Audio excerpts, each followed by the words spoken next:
High, this is Mahua. So finally আমি আজকে যাচ্ছি বাড়ি। এখন আমি এয়ারপোর্টে আছি।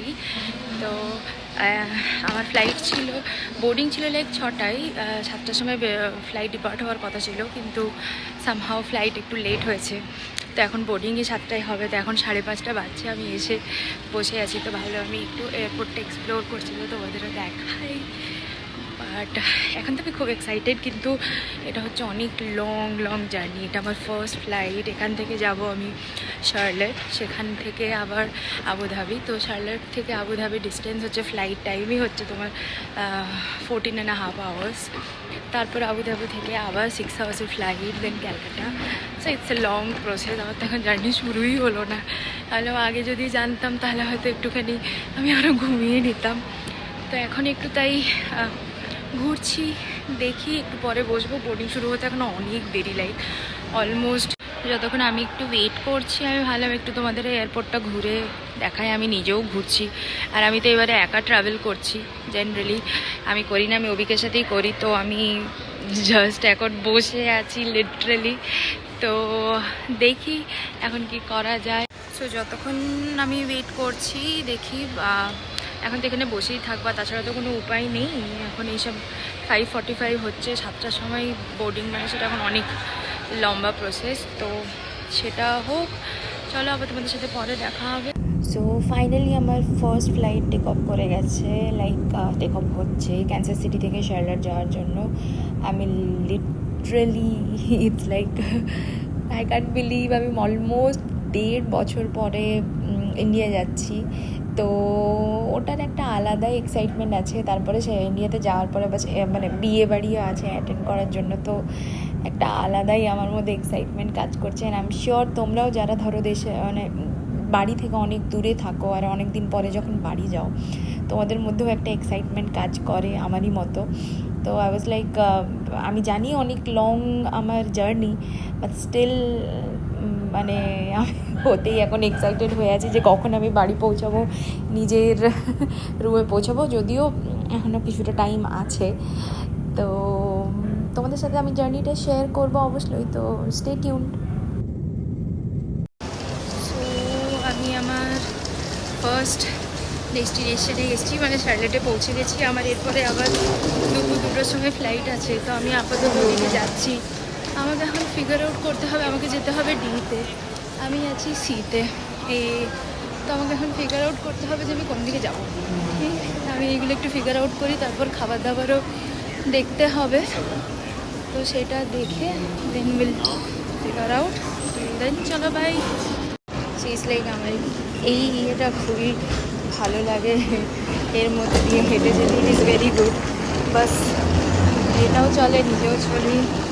আমি ডি টার্মিনাল থেকে যাচ্ছি, এটা হচ্ছে শার্লেট এয়ারপোর্ট। আমার ওখানে গিয়ে আমি মোটামুটি ফিগার আউট করেই নিয়েছি কোন যাবো, কোন গেটে যাবো। সো আইডিয়ালি তো আমার এখন 3 ঘন্টা এখন আমাকে বসতে হবে। 2টোর সময় আমার ফ্লাইট। আমি প্রথমে একটুখানি খুব টেনশনে ছিলাম যে আমি পারবো কি পারবো না। মানে প্রথমবার যাচ্ছি তো একা একা। আর শার্লেট এয়ারপোর্টটা তো আগে আসিনি, বাকি যখনই ট্রাভেল করেছি লাইক ডিসি, শিকাগো, এসব জায়গাগুলোই করেছি। তো সোফার এখন অবধি তো ঠিকই আছে, বাট এরপরেই আমার সবথেকে বড়ো আর কি ফ্লাইটটা। এটা এই 14 আওয়ার্সের, নিয়ারলি 15 আওয়ার্সের ফ্লাইট। তো সেই জন্য এখন জানি না, দেখি কী করি। একটু খাবার দাবার অ্যারেঞ্জ করতে হবে। এখানে আছে অনেক কিছুই আছে খাবার দাবার জায়গা। সো আমার কি বলি, এই অলমোস্ট 14 আওয়ার্সের জার্নি কমপ্লিট হতে চলেছে। এটা হচ্ছে যে সানরাইজ হচ্ছে আবুধাবি। তো ভাবলাম একটুখানি আমি ভিডিওটা নিই, দেখতে সুন্দর। আমি মানে অলমোস্ট ড্রেন আউট হয়ে গেছি। সো ফাইনালি আমি আবুধাবি এয়ারপোর্টে চলে এসেছি। এখন আমার নেক্সট ফ্লাইটটা আবার আছে 2টোর সময়। তো এখানে আমি একটু ওয়েট করছি। আমার অবস্থা খারাপ, আগের ফ্লাইটটা ছিল 14.5 ঘন্টা। তো টাইম জোনের পুরো এদিক ওদিক হয়ে গেছে। আমি এখন মানে লিটারালি আমার মাথা ঘোরার মতো অবস্থা। এখন আমি এই আবুধাবি এয়ারপোর্টের পাশে আমার নেক্সট ফ্লাইট কলকাতা 2টোর সময়। তো সেটার জন্য ওয়েট করছি। আপাতত খুব বাজে অবস্থা আমার, টায়ার্ড ভীষণ। সো এই যা, আবার দেখো পরে আবার কথা হবে বাড়ি পৌঁছে। ভাইয়ের বিয়েও আছে, তো সেটা নিয়েও কথা হবে। কিন্তু এয়ারপোর্টটা আমি এখন ঘুরে দেখতে পাচ্ছি না, মানে আমার মধ্যে আর এনার্জি বাকি নেই এই কারণে যে একটু দেখবো। এয়ারপোর্টটা ভীষণ সুন্দর, বাট আর এনার্জি আমার মধ্যে বাকি নেই দেখার মতো। চলো তোমাদের সাথে পরে কথা হবে, বাই। সো লাইক ফাইনালি আমি আমার 28 আওয়ার্স অফ জার্নির পরে ফাইনালি কলকাতা রিচ করছি। এখন আমি কলকাতা নামবো। আজ থাকবো ফ্রেন্ডের বাড়িতে, কারণ রাতে তো ফিরতে পারবো না, বিকজ তারপরে আমাকে যেতে হবে বিষ্ণুপুর। আমার বাড়ি বিষ্ণুপুর। তো সকাল সকাল এই যে ট্রেনে ধরে, আমার ভাই ছিল তো ট্রেন ধরে আমরা যাচ্ছিলাম। আমাদের ট্রেনে আরও মোটামুটি 3.5 আওয়ার্স মতো লাগছিলো। ইটস লাইক 7:45 ট্রেন ছিল, তো পৌঁছালাম। এতদিন পরে এইসব রাস্তাগুলো দিয়ে যাওয়া, এককালে একটা টাইমে এইদিকে প্রায়ই যেতাম। সো অলমোস্ট বাড়ি। Hello, this is Mahua. So তোমরা তো দেখলে আমার জার্নিটা। আমি ফাইনালি আজকে আমি বাড়ি এসে পৌঁছেছি। আজকে সকালে ট্রেনে এসেছি। কালকে রাতে একটা ফ্রেন্ডের বাড়িতে ছিলাম, বাট এত মানে টায়ার্ড ছিলাম বা এত কিছু, এখনও আমাকে দেখা হয়তো লাগছে আমি জানি না, শুধু ঘুম পাচ্ছে আমার, আর ভুলভাল টাইমে শুধু খিদে পাচ্ছে, এরকম একটা ব্যাপার। তো এখন আপাতত আজকে সকালবেলায় এসে ট্রেনে ভাইও ছিল আমার সাথে। আমি সবার সাথে তোমাদের ইন্ট্রোডিউস করাবো পরে পরে। আজকে এখন জাস্ট এসে আমি ভাবলাম একটুখানি এই গোটা জিনিসটাকে কমপ্লিট করি। তো এখন একটু সকালে এসে মানে ফ্রেশ হয়ে এবার আমি খেতে বসেছি। তো সেটাই আমি ভাবলাম যে একটুখানি তোমাদেরকেও দেখাই আমি। সো এটা হচ্ছে আজকে আমার খাবার।